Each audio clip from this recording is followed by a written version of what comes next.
சாதிக்கணும்னு நினைக்கிறீங்க. ஆனால் என்ன செஞ்சாலும் ஒரு சோதனை உங்களுக்கு வந்துக்கிட்டே இருக்குது. யாரையாவதுனால உங்களுக்கு தொல்லை தான் வருதுன்னு நினைக்கிறீங்களா? நீங்கள் தான் எல்லாரையும் விட பலவீனமானவர்னு உங்களை நினச்சிக்கிறீங்களா? இந்த கதை உங்களுக்கு தான். வாங்க பார்க்கலாம்.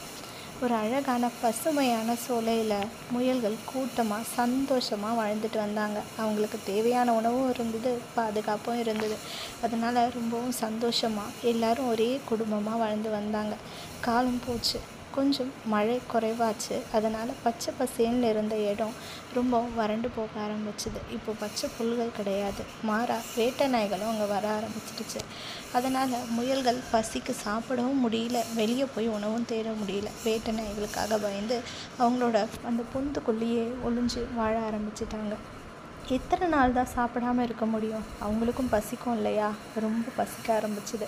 ஒரு நாள் ஒரு முயல் சொல்லுச்சு, நம்ம தான் பலவீனமானவங்க போல இருக்குது. கடவுள் எல்லாருக்கும் பலத்தை கொடுத்துருக்காரு, நல்ல வாழ்க்கையை கொடுத்துருக்காரு. பாரு, நமக்கு சாப்பிட சாப்பாடும் இல்லை, அவங்கள எதிர்த்து போராடுற தைரியமும் பலமும் கூட இல்லை. என்ன வாழ்க்கைன்னு. உடனே இன்னொரு முயல் சொல்லுச்சு, இந்த மாதிரி இருக்கிறதுக்கு நம்ம எங்கேயாவது போய் செத்து போயிடலாம். ஒரு ஆற்றுலையோ குளத்துலையோ போய் நான் விழுந்து சாக தான் போகிறேன் அப்படின்னு சொல்லிட்டு ரொம்ப அழ ஆரம்பிச்சுது.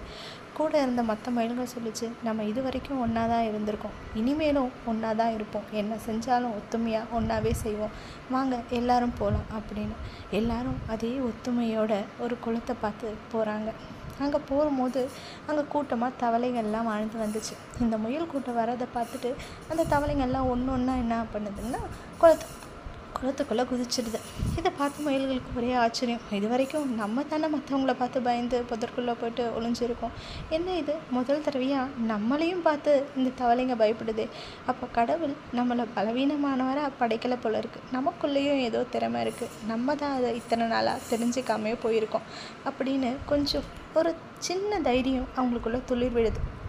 சரி, இதுக்காகலாம் கடவுள் கொடுத்த இந்த அற்புதமான உயிரை நம்ம தியாகம் பண்ணிடக்கூடாது. நம்மளும் வாழணும். நம்மளை பார்த்து தான் அடுத்த சந்ததியினர் தைரியமாக இருப்பாங்க. அங்கே உணவு இல்லைன்னா என்ன, வேறு ஒரு பாதுகாப்பான இடத்துக்கு போய் உணவு தேடுவோம் அப்படின்னு சொல்லிட்டு அந்த முயல் கூட்டம் ஒரு பாதுகாப்பான இடத்தை நோக்கி பயணம் பண்ண ஆரம்பிச்சுது. அந்த தவளைகளும் அவங்களோட இடத்துல சந்தோஷமாக வாழ்ந்துக்கிட்டு இருந்தாங்க. ஆமாம் நண்பர்களே, நமக்குள்ளே திறமை இருக்குது. நீங்கள் பலசாலி தான், திறமைசாலி தான். யாரை கண்டும் நீங்கள் பயப்பட வேண்டிய அவசியமோ எந்த தேவையும் கிடையாது. உங்கள் வாழ்க்கையை சந்தோஷமாக வாழுங்க. உங்கள் திறமையை கண்டுபிடிங்க, திறமையாக வாழுங்க. நன்றி, வணக்கம்.